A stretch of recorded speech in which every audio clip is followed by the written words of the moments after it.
Hey everybody, it's Chris. It looks like it's going to be a beautiful day on the water. We're going to put the Waverunner in. We're going to take a new route today. It should be a great adventure. And we're going to talk about GPS and navigation and some other things. So stick around. So that unloading went so much easier than my first two attempts. This is my third try, and wow, this was much easier. So Fred, one of my subscribers, asked how difficult is it to board these things, and it's not difficult at all. They're incredibly stable. I'm going to board it right now in a way so you can see it from the GoPro. You'll notice I've got the 360 set up. We'll talk about that, but I'm going to board it. It's super easy to do, and when we get out to sea, I'll actually do something I've not done before, but I've seen other guys do it on various watercraft, and that is stand on the side of it. They're so stable that you could literally get off your seat and stand on one side. I'm going to do that very carefully so we don't get dumped into the drink, and let's go. So just put my foot right here, put my other foot here, and it's that easy. I'll undo the ties and we'll be off. Okay, we're once again taking off from the Oakland Beach dock, the Oakland Beach boat ramp in Warwick, Rhode Island. We're headed for a new route today. I say new, I mean I've only taken this thing out twice before. We're headed east. We headed north the first time we went out, then we headed south to the Jamestown Verrazano Bridge, and now we're heading east towards the Mount Hope Bridge across Narragansett Bay. I have a new setup for the GoPro. I'm sorry, for the Insta360. I don't think this invisible selfie stick is intended to be mounted with these ball mounts like this, but I'm going to give it a try. In fact, before the sea gets too choppy, I'm going to try it right now. You can watch me do it. Turn it on. This gives a really interesting drone-like perspective if you're not familiar with the Insta360 technology. When I first saw these on a motovlog, someone else's motovlog, I thought, oh my gosh, that is awesome. The guy's got a drone following him on the motorcycle. Okay, I can see it flopping. This is not going to work. I'm not going to lose the Insta360 because I want to get good footage. So I'll tell you what, we're going to find another solution somehow for the Insta360. I don't want to lose the camera, so I'm going to just pause here and take it down. So in this video, we're going to talk about navigation. I was born and raised in Rhode Island. I grew up crossing Narragansett Bay on bridges, going to Narragansett Bay beaches, seaside restaurants, but I don't really know Narragansett Bay other than looking at a map or now a nautical chart. Rhode Island, even though it's a very small state, has like 400 miles of coastline because the Narragansett Bay is like, I guess, so many other bays, you know, full of zigs and zags and little coves and sub-bays and all the rest of it. So what I'm wrestling with is, do I get a Garmin GPS made for marine use? Now, I mentioned in my last video, I think, that I have a love-hate relationship with Garmin. And I need to explain that background. So, first of all, years ago, decades ago, probably 25 years ago, I bought a Garmin handheld, and I loved it. It was very primitive, but it was awesome. A few years later, I started to fly. I took pilot lessons, I became a private pilot, bought a little plane. Okay, so we're now, like, this is Warwick Neck, basically, that we're going to go around, and then we're going to head that way, which is like due east. So anyway, I buy a Garmin 496, which was an awesome GPS. I forgot how much I paid for it, but it was state-of-the-art at the time. The time being, let's say 2005, let's say 20 years ago. And it was you could use it for marine, which had no interest for me. Aviation, which was my interest at the time. You could also use it on the road. And the cool thing about it is you could subscribe to XM satellite radio. This was before XM and Sirius merged. and buy a little antenna for the plane, and you'd get real-time weather, which was awesome. Hey,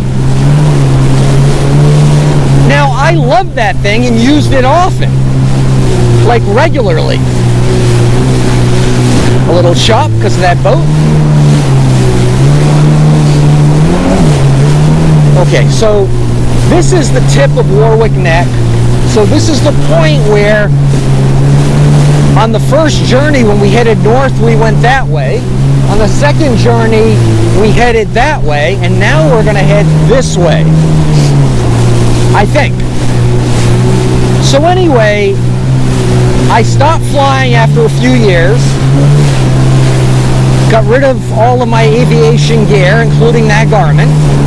Subsequently, the iPhone is invented, right? God bless Steve Jobs, may he rest in peace, because he changed the world with the iPhone. And then the apps came along, like Google Maps, and you put those two things together, and it became so easy to navigate, because the iPhone and Google Maps and so many other apps are so intuitive to use. You pick it up and you use it. So years later, I buy a motorcycle. This is literally just a couple of years ago. I buy a motorcycle Garmin GPS. It was a Garmin Zumo XT GPS. And I had a love-hate relationship with it because unlike the iPhone and Google Maps that I had been using for, I don't know, like years, I think I want to go this way. I believe we're going, you know, the sun's there, but I believe, you know what, maybe I want to go, the sun's coming up, it's early in the morning, it's like 9:30. I think I want to go this way. I could pull out my iPhone and look, but I'm going to try to kind of do this by dead reckoning or whatever you call it. I can see the Newport Bridge to our right. What I want to go around is Patience Island and Prudence Island. And I believe that they're like right here, dead ahead. So with the Garmin Zumo X2 on my motorcycle, what I loved about it was, first of all, it was satellite based and not cell tower based. So if I was in the part of the Adirondack Mountains, I still had reception. If I was somewhere in the country where there were no cell towers, it didn't matter, I still had reception. I love that about it. In fact, that's the primary reason why I got that, because I used to have my iPhone mounted to my handlebars right here, and I would only use the Garmin when I felt I needed it. The iPhone right here was awesome, except on a day like today when it was really sunny, the iPhone was invisible. I shouldn't say invisible. The screen is not sunlight readable, and so you couldn't read it. But the Garmin has a sunlight readable screen, and so it was crystal clear no matter how bright the sun was behind me. I love that about it. The other thing is, the Garmin was super rugged. I had that thing in pouring torrential downpours. I would never do that with the iPhone. I know some of you are going to say, well, the iPhone's waterproof. Yeah, maybe, but paid a lot of money for my iPhone. It's my lifeblood. I use it for everything. I don't want to have it exposed to the elements, certainly not salt water. Now, if most of my riding was done in lakes on fresh water, calm seas, you know, no waves to speak of. Like, I'm soaking wet right now. I've been on this thing for, I don't know, 15 minutes, and I'm soaking wet. With this little chop, you know, you get hit with it. The iPhone would get hit with it too. If I were riding in a lake, I'd probably forget the Garmin and just use the iPhone. Mount it on something just like that, and that would be awesome.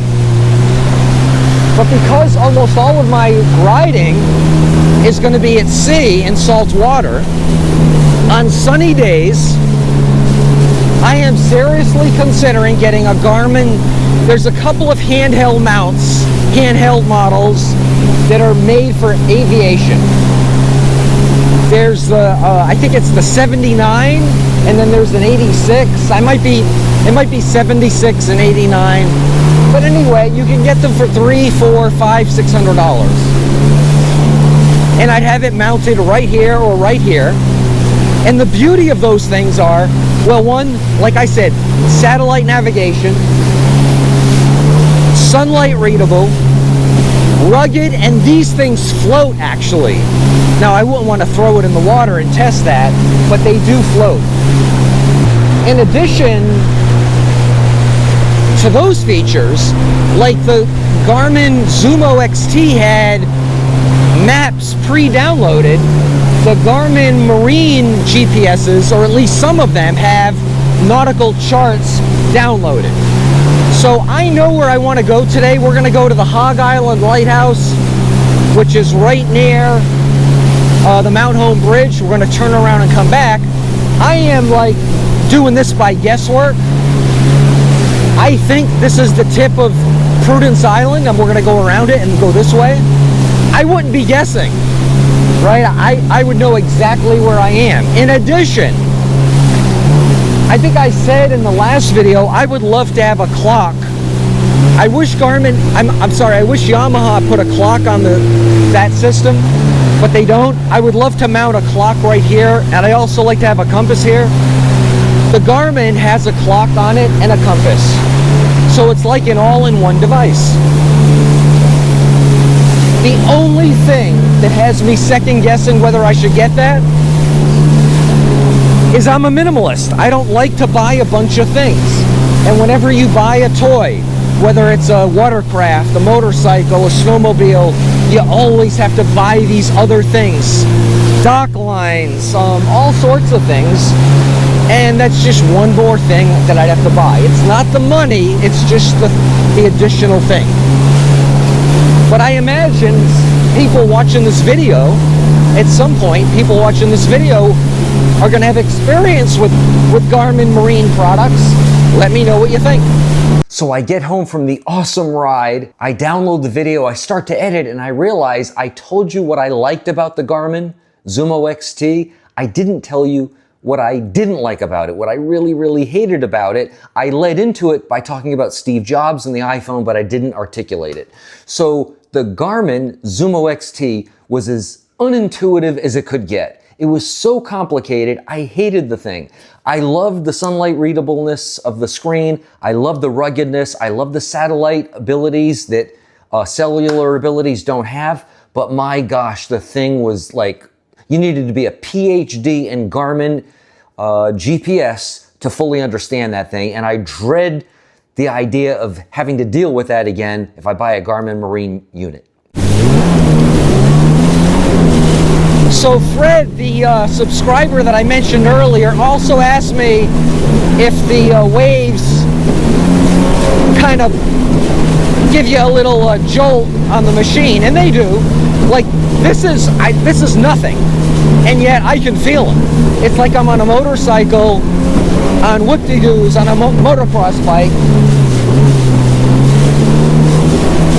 It's nothing bad. It's nothing I can't handle, but we feel it. And the other thing is, I'm soaking wet. I think I mentioned this earlier. My legs are wet. I'm wearing a bathing suit that is not soaking wet, but the bottom of it is. My sun shirt is partially wet. Okay, so back to navigation. I believe this is Prudence Island. And I believe that is like the Bristol area. So I think we're going in the right direction, but who knows? I think I've got enough gas, so it doesn't really matter. We're having fun, right? So I mentioned as we were taking off that I would, when we get in the middle of nowhere, I would stop and like try to stand on one side of this machine. So I think this is as good a spot as any. So again, I wish if I had the, I could almost take out the Insta360 camera and get a better you know, angle of what I'm about to do, but literally I'm standing up on the machine. I think you can see it. And now I'm going to move my right foot over to the left side. It's leaning. I can feel it, but it's not tipping. Now, to be honest with you, I'm not that confident on this thing yet, so I don't want to push the envelope, but my full weight is on the left side. But I've seen guys like walk up to open this thing. I'm not going to do that. I'm just not that confident on my third day on it, but it's pretty stable. Okay, true confession here. When we were stopped, I looked at my iPhone. So this is the direction we want to go. This is in fact the Bristol area. Colt State Park is somewhere over there. And that is in fact Prudence Island. So I see a navigation buoy dead ahead. I don't know what that means, but I'm thinking that we're about to, as we go this way, we're going to see the Mount Hope Bridge over here and the Hog Island Lighthouse as well. Oh, I can see it. There it is. I don't know if you can see it, but like we're facing it right now. We'll be there shortly. I find myself slowing down ever so slightly when I turn the camera on, because the sound of the engine and the wind noise. Oh, look at the cormorants relaxing on the buoy. Awesome. All right, guys, go ahead. Because I think the audio is challenged as it is when I'm going at a slow pace. When the engine gets louder, I think it would just be more, well, just worse. And I'm trying to get good audio on this thing. I know when I'm watching YouTube videos, if the audio isn't good, like if they're not using a mic of some sort, or if it's just the background noise is too loud, I don't enjoy it. Sometimes I switch off. So the waves are very small, but they're bunched together. I think they call that period, like how many seconds between each wave. It's like 1 second or 3 seconds. So it is pretty choppy. I find the faster I go, I kind of plane above the chop. But again, then the audio is not so good. Okay, I can see that lighthouse. I don't know what this building is, but it looks like some sort of waterfront hotel, maybe? But I can see the lighthouse dead ahead. That's the Mount Hope Bridge. We're gonna go underneath the Mount Hope Bridge, which is in Mount Hope Bay. I can see a big giant rock between us and this lighthouse, so I don't know what that's all about, and I don't want to find out. Okay, so we're gonna go around Hog Island Light, go to the Mount Hope Bridge, dead ahead, and then we'll head back. I don't know how close we can get to this lighthouse, and I don't want to learn the hard way. I will tell you, my glasses are soaking wet. I just wiped them off, and I wiped the camera off too, but they're already sprayed with the salt water. I think these waves are a little bit more pronounced now. I don't know if that's characteristic of where we are.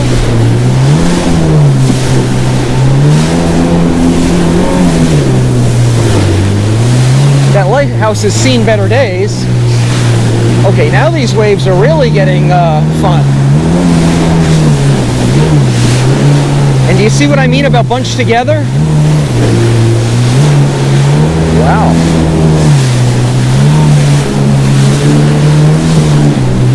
Whoa! Very interesting. We're going to go to that Mount Hope Bridge, I think. I will tell you, as a novice rider, I'm not liking this. And I'm seeing the boat right next to me. He's like in these calm seas, so I don't know what the deal is.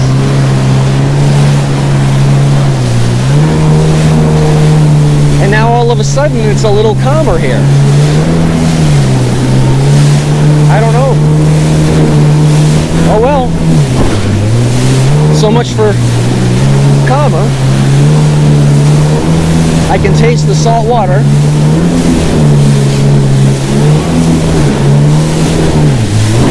Whoa! I'm soaking wet. My bathing suit and my sun shirt are just, it's like I jumped in the water. That's okay.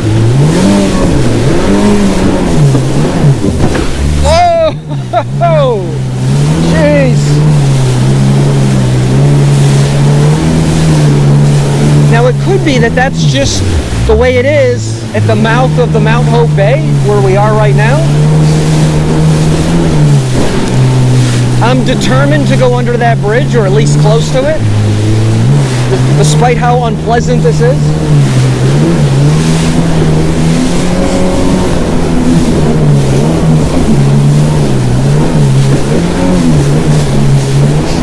I've got a funny story to tell you that relates to Seinfeld and the Waverunner. I'm not going to tell it just yet. I want it to be in calmer seas where I'll have better audio. I guess here, the video is what matters more than the audio.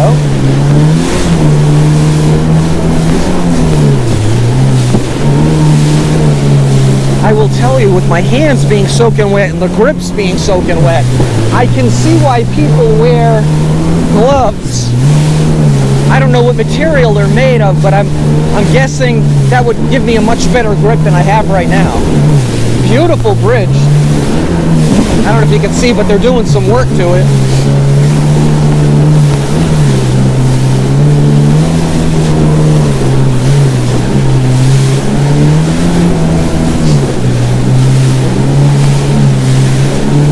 Alright, we're going to turn it around. So there's a lighthouse dead ahead. I'm not going to get close to it, but I believe that's the Bristol Ferry light. Whoa. I'm dripping. Soaking wet. So now we're headed back. Again, that's the Hog Island light. That's the tip of, I believe, the Colt State Park area of Bristol, or somewhere in that vicinity. And we're just leaving the Mount Hope Bay, heading back from where we came, heading west towards Warwick. And again, the swells are just really tight, so they make it a little uncomfortable, which is why I'm soaking wet, but that's okay. So in terms of like dead reckoning navigation, I know the GoPro's not picking it up, but the city of Providence is that way. I can see the Nelson Aldrich Mansion, which is on Warwick Neck, that way. And this is, I believe, the tip of Prudence or Patience Island. So in terms of heading back, pretty simple. We're going to go around this island and then head around Warwick Neck. And when we get to back towards Greenwich Bay, I'll tell you a cool little, I'll tell you a funny little Seinfeld analogy with the Waverunner. So we're real close. You can see the lighthouse there that's right at the tip of Warwick Neck, whatever it's called. But the chop is, it's not that the swells are high, it's just that they're so close together. It is, whoa! Jeez! So the poor GoPro, I can see the angle is adjusted. I've got it tightened, but it's not so, the mount is not so tight where the GoPro's not moving. I don't know what the angle is. I can barely see out of my glasses. They're all spotted up, but my guess is the camera angle needs an adjustment. In fact, I'll just pause here and do that. We're close to Oakland Beach. When we get into Greenwich Bay, which is right around the corner, I believe, I'll tell you the Seinfeld story, but the next video I'm going to do, I'm going to take it to a new boat ramp, new for me, and that's in Galilee, Rhode Island, the very southern tip. And I'm going to talk about why I chose the Yamaha Waverunner. I'm not looking for a fight.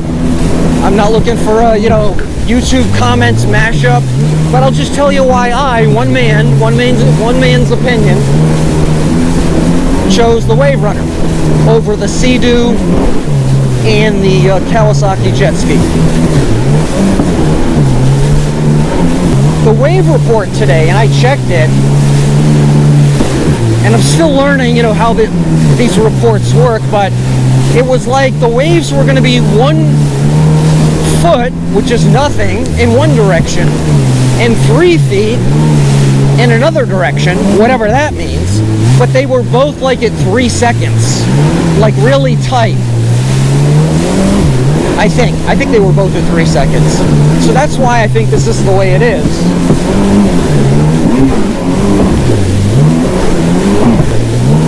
The camera's occasionally banging into my chin, and I thought it was the camera angle moving because it wasn't tight enough, but now I'm thinking it might be just the natural flex of a GoPro chest mount. Jeez Louise!